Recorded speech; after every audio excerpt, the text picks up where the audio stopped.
மக்களே, நம்ம மகாபாரத கதைய தொடரலாமா? அஞ்ஞாதவாசத்தின் காலத்தில் பாண்டவர்கள் என்ன செய்ய வேண்டும், எங்கு இருக்க வேண்டும் என்று ஒரு சூத்திரதாரி அறிவுரை கொடுத்தார். அவர்தான் ஸ்ரீகிருஷ்ணர். ஸ்ரீகிருஷ்ணர் பாண்டவர்களிடம் வந்து, தர்மராஜா, உங்களின் 12 வருட ஆரண்யவாசம் கடந்து விட்டது. இனி மீதமுள்ளது 1 வருட அஞ்ஞாதவாசம் மட்டுமே. இந்த காலம் மிகவும் கடினமானது. எந்த சூழ்நிலையிலும் நீங்கள் யார், எங்கே இருக்கிறீர்கள் என ஒருவருக்கும் தெரியக்கூடாது. அதற்கான சிறப்பான இடமே மச்சிய தேசம். அதுவே விராட ராஜ்யம். உங்களின் பெயர்களையும் வேஷப் பெருமையையும், அதாவது வேஷம், மொழிப்பாணி இவற்றை மாற்றிக்கொண்டு விராட அரசரின் அரண்மனையில் வேலையாற்றி அந்த 1 வருடத்தை பயன்படுத்திக் கொள்ளுங்கள். பிறகு அடுத்தடுத்த செயல்கள் என்ன என்பது பற்றி நான் சொல்கிறேன் என்று ஆலோசனை வழங்கினார். கிருஷ்ணர் சொன்னது போல் பாண்டவர்கள் வேஷத்தை மாற்றிக்கொண்டு அவரவரின் பெயர்களையும் மாற்றி விராட ராஜ்யத்தில் நுழைந்தனர். முதல் முறையாக தர்மராஜர் ஒரு புரோகித வேடத்தில் கங்கபொட்டு என்ற பெயருடன் அரசு அரங்கத்துக்குச் சென்று அரசரின் ஆலோசகராகவும் யாகங்கள் நடத்தும் புரோகிதராகவும் வேலை பெற்றார். 2 நாட்களுக்குப் பிறகு அர்ஜுனர் முன்னர் ஊர்வசி கொடுத்த சாபத்தை இங்கு பயன்படுத்திக் கொண்டு பெண்ணாக ஆனார். பிரகன்னலை என்கிற பெயருடன் அரண்மனையின் நாட்டியம், இசை பயிற்சி அளிக்கும் ஆஸ்தான நடனச் செயலாளர் ஆனார். இப்படியே அந்த சாபம் அர்ஜுனருக்கு பேரருளாகவே மாறிவிட்டது. மீண்டும் 2 நாட்களுக்குப் பிறகு தாடையும் தசைகளும் வலிமைப்பட்ட உருவத்துடன் வல்லபன் என்ற பெயரில் ஒருவன் விருந்துக்கு பொறுப்பாக பெற்றவனாக விராட அரண்மனையில் நுழைந்தார். அவர்தான் பீமன். அதன்பின் நகுலன், குந்திகன் என்கிற பெயரில் குதிரைப்பிடிப்பு தொழிலில் குதிரை சரித்திரத்தில் வேலை செய்தார். சகாதேவன் தட்டிபால் என்கிற பெயரில் பாடுபட்டு கோமாடுகளை கவனித்து இருந்து வந்தார். இவ்வாறு எல்லோரும் அவரவர்க்கு சரியான வேடங்களில் உறுதியாய் இருந்தபோது மீதம் பல பிரச்சனைகளுக்கு காரணமாக இருந்தது திரௌபதி மட்டுமே. ஏனென்றால் திரௌபதி அறியப்பட்டு விடாமல் மறைத்து பதிந்து வைத்து இருப்பது மிகவும் கடினம். அவரது அழகை வேஷத்தால் மறைத்து வைப்பதற்கு அவ்வளவு சுலபமில்லை. ஆகவே எப்படியாவது மறைத்தாலும் மறைக்க முடியாத ஓர் விவகாரம் இன்னும் உண்டு. அதாவது திரௌபதியின் கோபம். அந்த காலத்தில் மிக பெரும் அழகும் அதற்கும் மீறிய கோபமும் ஒரே பெண்ணில் இருக்கிறது என்றால் அது திரௌபதிதான் என்பது உறுதி. எவ்வாறாயினும் அவர்கள் இயன்றவரை முயன்று திரௌபதிக்கு சைரந்திரி என்று பெயர் வைத்து மலர்கள் விற்கும் பெண்ணாகவே மாற்றினார். ஒருபுறம் துரியோதனன் தன் சகோதரர்களையும் இராணுவத்தையும் பாண்டவர்கள் எங்கே இருக்கிறார்களோ என்று தேடி பிடிக்கலாம் என்று அடைவுகளுக்கும் பல்வேறு இராச்சியங்களுக்கும் அனுப்பிக் கொண்டிருந்தான். புரோகிதர்களை, பண்டிதர்களை, ஜோதிடர்களை, அகோராச்சாரிகளையும் வரவழைத்து அவர்கள் எங்கே உள்ளனர் என்று அறிய பல்வேறு முறைகளை முயற்சித்தான். ஆனாலும் அவனது முயற்சிகள் வெற்றி பெறவில்லை. நாட்கள் கடந்து வருகின்றன. ஒரு நாள் துரியோதனனின் வீரர்கள் விராட அரசரின் நாட்டில் மிகவும் அழகான ஒரு பெண்ணை பார்த்து, இவள் திரௌபதி ஆவாளோ என்று சந்தேகப்பட்டு அவளிடம் சென்றனர். திரௌபதிக்கு உடனே இவர்கள் சந்தேகப்பட்டு வலம் வருவதாக உணர்வு பதிந்தது. அவர்கள் திரௌபதியின் கோபத்தை பார்ப்பதற்காகவே சில அறிவுபூர்வமான சோதனைகளை செய்வதாக முடிவெடுத்தனர். ஏனென்றால் இப்பெண்ணை நாங்கள் சீண்டி பார்த்தால் இவளுக்கு கோபம் இருக்கிறதா இல்லையா என்பது புரியும். இருக்குமானால் கண்டிப்பாக திரௌபதி தானே என்று எண்ணுகிறார்கள்.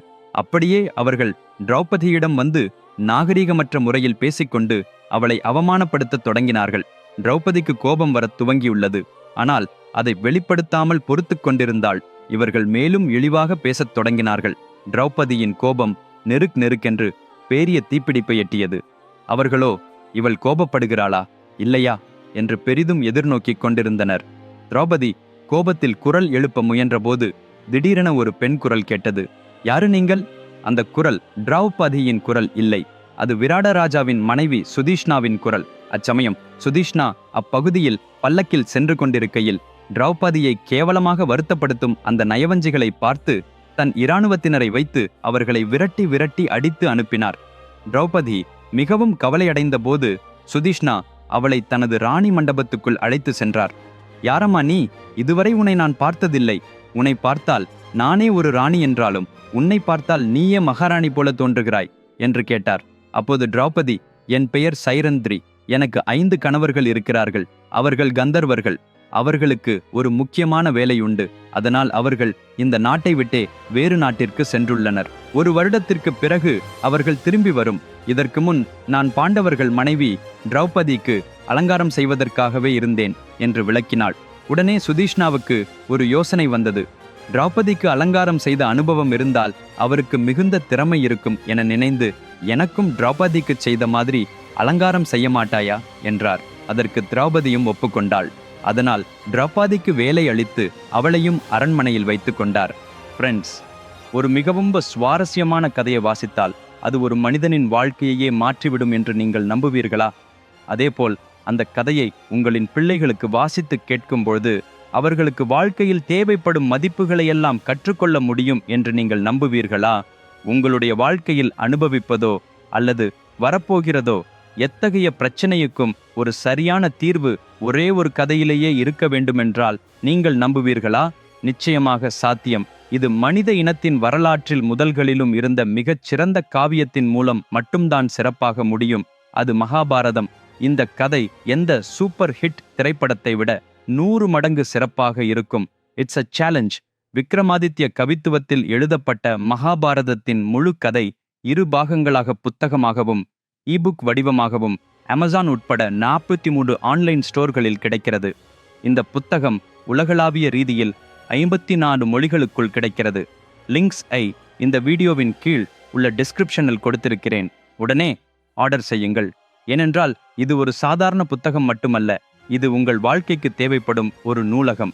இதைத் தொடர்ந்து பாண்டவர்கள் மற்றும் திரௌபதி 11 மாதங்கள் முழுவதும் அங்கு அது விராட அரசரின் ஆஸ்தானத்தில் வேலை செய்து பயணித்தார்கள். இனி மீதம் உள்ளது 1 மாத நேரமே.